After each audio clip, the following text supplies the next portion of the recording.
Tal parece que los grillos están intensos hoy. Hola, estoy de vuelta con algo que contar. Me hubiera gustado contarlo después, solo que hice una votación para ver qué querían ver hoy y resultó esta temática. Como bien saben, tengo solo 20 años, así que recuerden que me falta mucho por aprender y recorrer en mi vida. Así que llegué a cometer errores en el pasado. Digo esto para que comprendan mejor la situación. En la preparatoria había algo que siempre que veía que pasaba me confundía mucho. Era cuando estábamos en los exámenes de cualquier asignatura. Me enfocaba en mi examen y mantenía mis pocos conocimientos en este. Por ejemplo, examen de matemáticas. Hacía lo que podía y me quedaba donde estaba. Cuando lo terminaba y miraba a mis demás compañeros, solo por curiosidad, notaba que la mayoría se miraban los unos a los otros de manera... no sé cómo explicarlo, con duda, desconcierto, confundidos, no lo sé. A lo que voy con esto es que notaba desesperación en sus miradas, voltándose a ver a todos lados, como buscando un milagro o algo que les ayudara. Era tan extraño. En primera, ¿por qué mirar alrededor si de todos modos no te dejarán mirar el examen de los demás? Tal vez pueda servir para que una persona te dé una pista para contestar algo, solo que aún así... no lo sé, es algo un poco raro. Esperaban un milagro o una respuesta divina. O que el profesor o profesora les dijera, ya los vi sufriendo, les voy a dejar que se copien. No. Bueno, al menos en la mayoría de las cosas no funciona así. Eso solo pasa en la ficción y en las escuelas de mala muerte. Les diré en mi caso lo que hacía. Cuando sabía algo en un examen, colocaba todo. Ya si no había estudiado algo, colocaba algo al azar. De eso a dejar la pregunta en blanco. Solo hacía eso cuando era opción múltiple. En caso ya de plano de no saber casi nada o nada, colocaba cosas al azar y ya. Así de simple.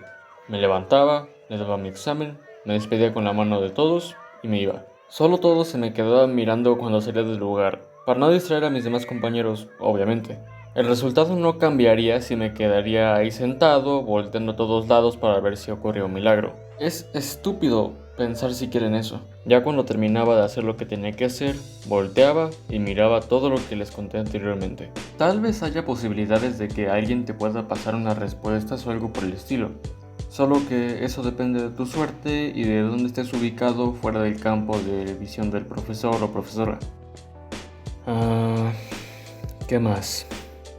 También esto lo hicimos todos alguna vez, en algún momento de nuestras vidas lo hicimos. Cuando estábamos justo antes de entrar, veíamos la entrada a unos cuantos metros de donde estábamos, nos dábamos media vuelta y nos íbamos. Lejos, muy lejos de ahí. Por cierto, no hagan eso, camaradas, es mala idea en muchos aspectos. Tengan en cuenta que esto, en mi caso, lo hice unas cuantas veces, en la secundaria.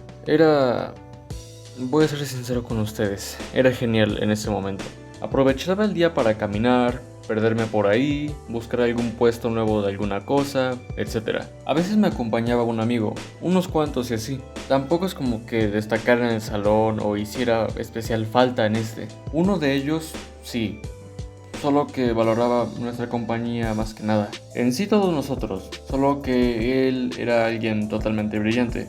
Aquí ya estoy hablando de alguien que venía acompañándonos y, bueno, cuando me iba y todo eso. Siguiendo con las escapadas. A veces me brincaba la barda o la pared, no sé cómo llamarla. Caía del lado de la calle y me iba corriendo hacia cualquier dirección al azar. Solo que salté sobre la barda una vez, ya que en ese momento era más cobarde que ahora y solo lo hice de esa manera una vez. Esas son unas cuantas anécdotas escolares. Respecto a esas hay mucho más intensas. También hay graciosas y de ese estilo, solo que serán para otro tipo de videos y formato.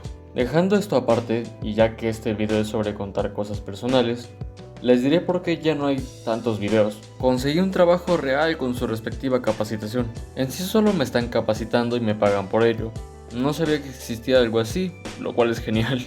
Tengo que ir 8 horas al día y me está costando organizarme. Sin embargo, lo estoy haciendo. Lo estoy haciendo. Después les pasaré más detalles de la tienda. Es relativamente nueva, así que ya saben. Les seré sincero, trabajar y seguir mi sueño es pesado. Sin embargo, no es imposible. Seguramente el video sea más corto de lo normal, además de que las cosas están yendo para abajo poco a poco. Igual, no hay que desanimarse. Gracias por estar aquí, espero tengan un lindo día, tarde, noche, existencia, como sea. Espero se vacunen, es necesario. Hasta Hasta luego.